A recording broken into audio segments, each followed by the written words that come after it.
Isa sa mga player na kinukonsidera ni Coach Tim Cone at gusto niya na maglaro para sa Gilas ay itong si Jordan Heading. Noon pa man ay meron na ngang intensyon si Coach Tim Cone na kunin itong si Jordan Heading para maglaro sa Latvia. Yun nga lang, nagkataon naman na may inaasikaso si Jordan Heading at ang kanyang asawa sa mga panahon na yon, kaya naman acceptable na hindi nakapaglaro si Jordan Heading para sa Gilas team. Kapalit sana ni Scottie Thompson noong may injury pa nga itong si Scottie. Jordan Heading ang isa sa mga players na gusto nga rin ng ilang mga fans na mapabilang sa Gilas team dahil sa kanyang magandang shooting ability, at napatunayan at naipakita na nga rin ni Jordan Heading ang kanyang kakayahan bilang isang player. Pwede nga rin na maging isang option at maidagdag sa Gilas pool. Matagal na naglaro si Jordan Heading overseas bago nga ito nagdesisyon na sa PBA na maglaro para sa team ng Converge. Milora Brown ang isa pa sa magiging dagdag na player para sa Gilas kapag nagkaroon na nga ito ng green light mula sa FIBA, dahil ang pinaka-latest nga na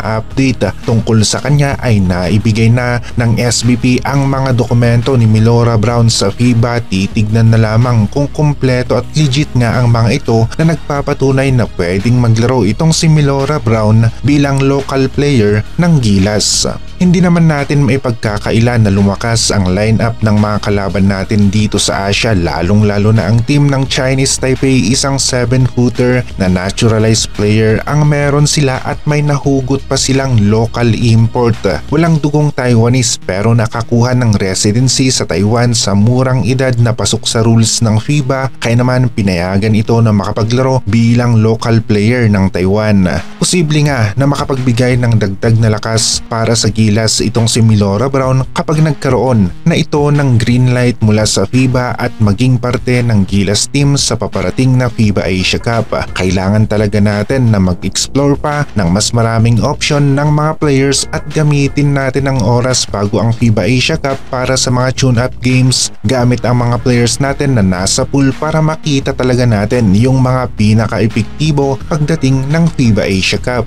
Kung meron lang sana tayong local na kasing lakas ni JB sa pag-score ay pwede na ang maging naturalized player natin ay isang 7-footer na talagang magpapalakas sa loob ng paint para sa team ng Gilas sa opensa, depensa, lalong-lalo na sa pagkuha ng mga rebounds, at mas magiging epektibo nga rin ang triangle ni Coach Tim Cone kung solid talaga ang sentro natin. Pero yun nga, wala tayong local scorer na kasing galing ni JB at Jordan Clarkson na naglalaro sa 2 at 3 position. Posible rin na si Benny Boatwright ang gamitin ni Coach Tim Cone sa FIBA Asia Cup. Isa itong option at magkakaroon tayo ng mas matangkad na player na kayang maglaro sa 3, 4 at 5 position kasama sina AJ Edu, Junmar Japet, at kung papalarin nga rin ay itong si Milora Brown bilang isang local. Hindi nga ganon kaganda ang nilaro ng Gilas, 4 na sunod na talo ang kanilang naitala at ang pinakamatindi ay yung talo natin mula sa Chinese Taipei o Taiwan na hindi nga inaasahan ng karamihan na mangyayari, kaya naman kailangan rin ng Gilas ng upgrade sa lineup at kagaya ng Chinese Taipei, Milora Brown, Jordan Heading at Benny Boatwright ang mga posibleng maging dagdag sa Gilas pool naman natin at posibleng subukan sa tune-up game bago ang FIBA Asia Cup para makita natin kung gaano sila kaepektibo.